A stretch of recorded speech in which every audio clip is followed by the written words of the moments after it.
الحمد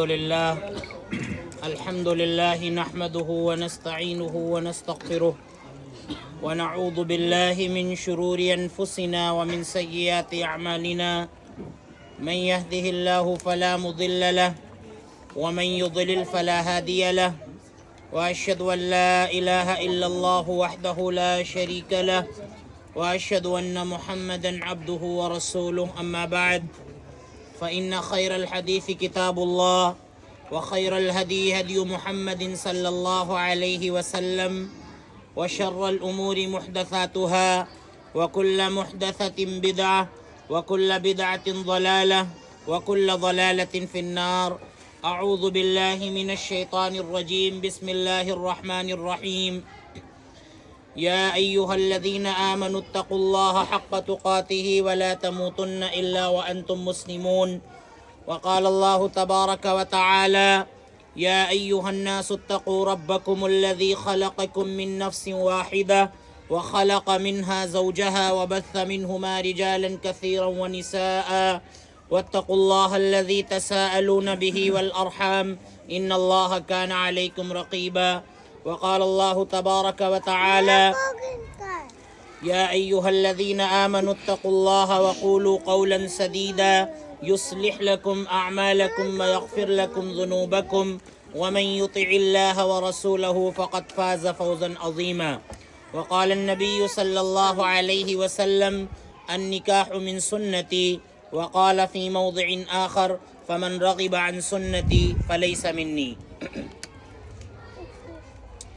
معزز حاضرین، اللہ کے رسول صلی اللہ علیہ وسلم سے نکاح کے موقع پر ان 3 مقامات سے آیات پڑھنا ثابت ہیں. جو آیتیں میں نے آپ کے سامنے تلاوت کی ہیں، مناسب معلوم ہوتا ہے کہ ان آیتوں کی مختصر وضاحت آپ کے سامنے کر دی جائے تاکہ یہ معلوم ہو جائے کہ نکاح کے موقع پر ان آیات کو پڑھنے کا مقصد کیا ہے. پہلی آیت جو میں نے آپ کے سامنے پڑھی ہے، اللہ تعالیٰ اس میں کہتا ہے اے ایمان والو، اللہ سے ڈرو جس طرح سے اس سے ڈرنے کا حق ہے. اللہ رب العالمین سے ہر ایمان والا تھوڑا بہت ڈرتا ہے. اسی لیے آپ نے دیکھا ہوگا کہ دنیا میں بہت سے لوگ ایسے ہیں جو نماز نہیں پڑھتے ہیں لیکن وہ جمعہ کی نماز ضرور پڑھنے کی کوشش کرتے ہیں. یعنی تھوڑا سا خوف ان کے یہاں اللہ کا ہے تبھی وہ جمعہ کی نماز پڑھنا چاہتے ہیں. لیکن یہ کافی نہیں ہے، بلکہ یہ بالکل بھی کافی نہیں ہے. اللہ تعالیٰ کہتا ہے کہ اللہ سے اس طرح سے ڈرو جس طرح سے اس سے ڈرنے کا حق ہے. یعنی شریعت پر مکمل طور پر چلا جائے اور مکمل شریعت کی پابندی کی جائے، چاہے عبادات کا معاملہ ہو یا حقوق کا معاملہ ہو. نکاح کے موقع پر یہ آیت خاص طور سے اسی لیے پڑھی جاتی ہے کہ اللہ سے تو ہر وقت انسان کو ڈرنا چاہیے، لیکن جو ازدواجی زندگی یہ شروع ہو رہی ہے اور 2 خاندان آپس میں جڑ رہے ہیں، ان میں اللہ تعالیٰ سے ڈرنے کی زیادہ ضرورت ہے. ان لوگوں کو کہ 2 لوگ آپس میں مل رہے ہیں، 2 خاندان آپس میں مل رہے ہیں. اسی طرح سے یہ جو ازدواجی رشتہ قائم ہو رہا ہے تو بیوی کو چاہیے کہ وہ اپنے حقوق کی ادائیگی میں اللہ سے ڈرے، شوہر کو چاہیے کہ وہ اپنے حقوق کی ادائیگی میں اللہ سے ڈرے. اللہ رب العالمین نے کہا کہ وَلَا تَمُوتُنَّ إِلَّا وَأَنْتُمْ مُسْلِمُونَ، کہ جب تم اس دنیا سے جاؤ، یہ اللہ رب العالمین کی بہت بڑی نعمت ہے، بہت بڑا انعام ہے کہ اس نے ایمان والا، اسلام والا بنایا. لیکن اللہ نے کہا کہ جب تم اس دنیا سے جاؤ تو ایمان کی حالت میں جاؤ، اسلام کی حالت میں جاؤ. اللہ نے ایمان دیا، اسلام دیا، یہ اس کا بہت بڑا احسان ہے. لیکن یہ بہت بڑا کام ہمارے اور آپ کے ذمہ ہے کہ اس کو بچا لینا اور مرتے دم تک بچائے رہنا. ایک اہم بات یہ ہے کہ خوشی کے موقع پر موت کا ذکر کیوں ہے؟ اللہ نے کہا کہ جب تم مرو تو ایمان والے ہو کر مرو. پتہ یہ چلا اللہ رب العالمین یہ کہنا چاہتا ہے کہ چاہے خوشی کا موقع ہو، چاہے غم کا موقع ہو، انسان کو اپنی حقیقت نہیں بھولنی چاہیے کہ انسان اس مٹی سے بنایا گیا ہے، اسی مٹی میں جائے گا اور پھر اسی مٹی سے اللہ رب العالمین دوبارہ نکالے گا. تو خوشی کے موقع پر جو موت کا ذکر ہے وہ اسی لیے کہ انسان کسی بھی موقع پر ہو، انسان کو اپنی حقیقت جان کر اس دنیا کے اندر رہنا چاہیے. دوسری آیت جو سورہ نساء کی آپ کے سامنے پڑھی گئی، اللہ تعالیٰ اس میں کہتا ہے کہ اے لوگو اپنے اس رب سے ڈرو جس نے تم کو پیدا کیا ہے، یا ایھا الناس اتقوا ربکم الذی خلقکم من نفس واحدہ، جس نے تم کو پیدا کیا ہے ایک جان سے پیدا کیا ہے، یعنی آدم علیہ السلام سے اللہ تعالیٰ نے ہم سب کو پیدا کیا۔ آدم کی پسلی سے اللہ رب العالمین نے حوا علیہ السلام کو پیدا کیا، اور اللہ کہتا ہے وَبَثَّ مِنْهُمَا رِجَالًا كَثِيرًا وَنِسَاءً، پھر دونوں کے ذریعے یعنی آدم کے ذریعے اور حوا کے ذریعے اللہ تعالیٰ نے پوری دنیا میں بہت سے مردوں کو پھیلا دیا، بہت سی عورتوں کو پھیلا دیا۔ اللہ نے ہمیں یہاں پر یہ یاد دلایا ہے کہ اتحاد کا سبق ہمیں اور آپ کو نہیں بھولنا چاہیے۔ ذات برادری سے اوپر اٹھ کر، مذاہب اور مسالک سے اوپر اٹھ کر یہ یاد رکھنا چاہیے کہ ہم سب آدم کی اولاد ہیں۔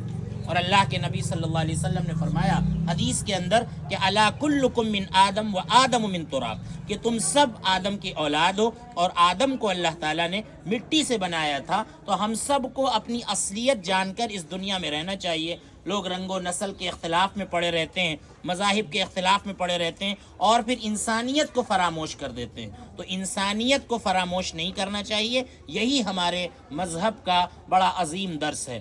اللہ نے کہا واتقوا اللہ الذی تساءلون بہ، اس اللہ سے ڈرو کہ جس کا نام لے کر تم ایک دوسرے سے سوال کرتے ہو، اور اللہ نے کہا والارحام، رشتہ داریوں کو نبھانے کے سلسلے میں اللہ سے ڈرو۔ یہ بہت اہم بات ہے، یہ ایک نیا رشتہ قائم ہو رہا ہے۔ اللہ تعالیٰ ہمیں یہ یاد دلاتا ہے ایسا نہ ہو کہ شوہر بیوی کا اس قدر خیال کرنے لگے کہ وہ اپنے ماں باپ کو بھول جائے، اپنے ننھیالی رشتوں کو بھول جائے، اپنے ددیالی رشتوں کو بھول جائے، اپنی دادا دادی کو بھول جائے، اپنی خالاؤں کو بھول جائے، اپنی پھوپھیوں کو بھول جائے۔ ایسا نہیں، بلکہ یہ رشتہ بھی نبھانا ہے، یہ بہت اہم رشتہ ہے۔ لیکن اس کے ساتھ ساتھ جو پہلے کے رشتے ہیں، باپ ماں ہیں، اور اسی طرح سے گھر میں دیگر جو لوگ ہیں، ان کے حقوق کی ادائیگی میں کسی طرح کی کوئی کوتاہی نہیں ہونی چاہیے۔ اور اللہ رب العالمین نے واسطہ دیا کہ جس کے ذریعے سے تم ایک دوسرے سے سوال کرتے ہو، یہ رشتہ اللہ کے نام پر حلال ہوتا ہے، اللہ کی شریعت پر حلال ہوتا ہے، لہذا اس اللہ سے ہمیں اس رشتے کو نبھانے میں ڈرتے رہنا چاہیے۔ اللہ آگے کہتا ہے ان اللہ کان علیکم رقیبا، بے شک اللہ تعالیٰ تمہارے اوپر نگراں ہے، تمہاری نگرانی کر رہا ہے۔ کوئی یہ نہ سوچے کہ ہم اللہ رب العالمین کی نگاہ سے دور ہو سکتے ہیں، الگ ہو سکتے ہیں، بلکہ شوہر بیوی ایک دوسرے کے حقوق کی ادائیگی میں یہ سوچیں کہ اللہ رب العالمین دیکھ رہا ہے۔ آخری آیت جو آپ کے سامنے پڑھی گئی، اللہ تعالیٰ اس میں کہتا ہے اے ایمان والو اللہ سے ڈرو، وقولوا قولا سدیدا، درست اور صاف ستھری بات کہا کرو۔ نکاح کے موقع پر یہ آیت اسی لیے پڑھی جاتی ہے کہ درست بات کی ضرورت تو ہر وقت ہے، زندگی کے ہر موڑ پر ہے، لیکن یہ جو ازدواجی رشتہ قائم ہوتا ہے، اس میں اگر دونوں خاندان کے لوگ درست بات کہیں، میاں بیوی آپس میں درست بات کہیں، تو انشاءاللہ یہ رشتہ تادیر قائم رہے گا۔ اللہ کے نبی صلی اللہ علیہ وسلم نے عقد کے بارے میں فرمایا، خرید و فروخت کے بارے میں فرمایا کہ جب دونوں لوگ، جو خرید رہا ہے وہ بھی اور جو مال بیچ رہا ہے وہ بھی، دونوں لوگ جب سچ بولتے ہیں، اللہ کے نبی فرماتے ہیں بورک لہما فی بیعہما، اللہ تعالیٰ دونوں کی خرید و فروخت میں برکت عطا فرماتا ہے۔ اور اگر دونوں لوگ آپس میں جھوٹ بولتے ہیں، اللہ کے نبی نے فرمایا محقت برکت بیعہما، اللہ تعالیٰ ان کی برکت کو مٹا دیتا ہے۔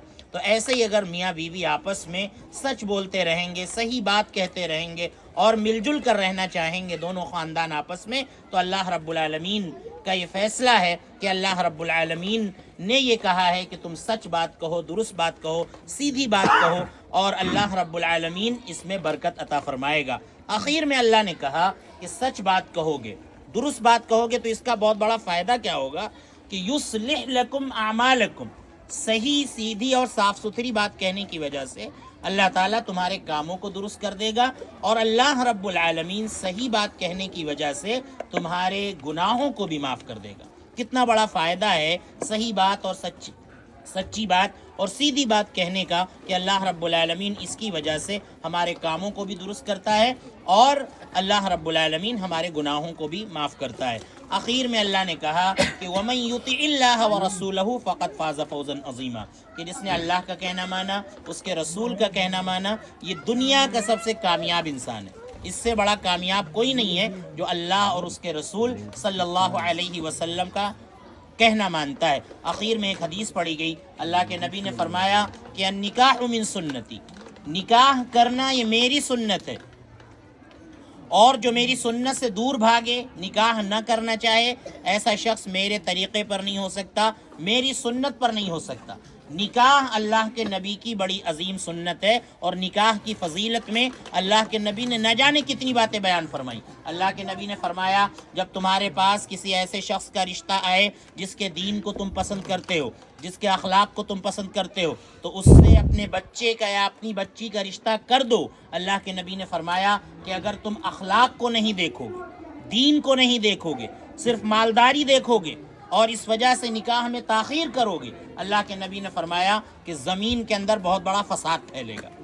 بچیاں ہوں گی جو کنواری بیٹھی رہیں گی، لڑکے ہوں گے جو کنوارے بیٹھے رہیں گے، کئی سال ہو جائیں گے، ان کی شادیوں کے لیے مناسب رشتے نہیں ملیں گے۔ اللہ کے نبی نے فرمایا کہ زبردست فساد پھیلے گا دنیا کے اندر۔ اس لیے نکاح کرنے میں، شادی کرنے میں اخلاق اور دینداری کو ترجیح دینا چاہیے، اس کو آگے رکھنا چاہیے۔ اور ایک حدیث میں اللہ کے نبی نے فرمایا یا معشر الشباب، اے نوجوانوں کی جماعت، من استطاع منکم الباءۃ فلیتزوج، کہ تم میں سے جو شخص نکاح کی طاقت رکھتا ہے اس کو نکاح کر لینا چاہیے، اس کو شادی کر لینی چاہیے۔ اور یہ نکاح بڑی برکتیں لاتا ہے۔ نکاح وقت پر ہو، چاہے لڑکی کا ہو چاہے لڑکے کا ہو۔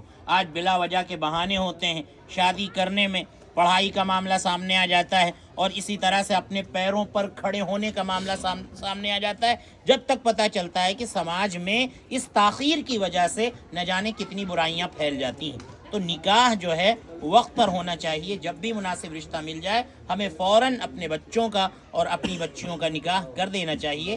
تو یہ جو آیتیں پڑھی جاتی ہیں اور یہ دو حدیث نکاح کے موقع پر پڑھی جاتی ہے، اس کا مطلب کیا ہے، ان آیات میں اللہ کیا کہنا چاہتا ہے، اور حدیث کے اندر اللہ کے نبی صلی اللہ علیہ وسلم کیا فرماتے ہیں، یہ سب ہمیں سامنے رکھنا چاہیے، اور اسی کے مطابق ہمیں نکاح کرنا چاہیے اور اپنی زندگی کو گزارنا چاہیے۔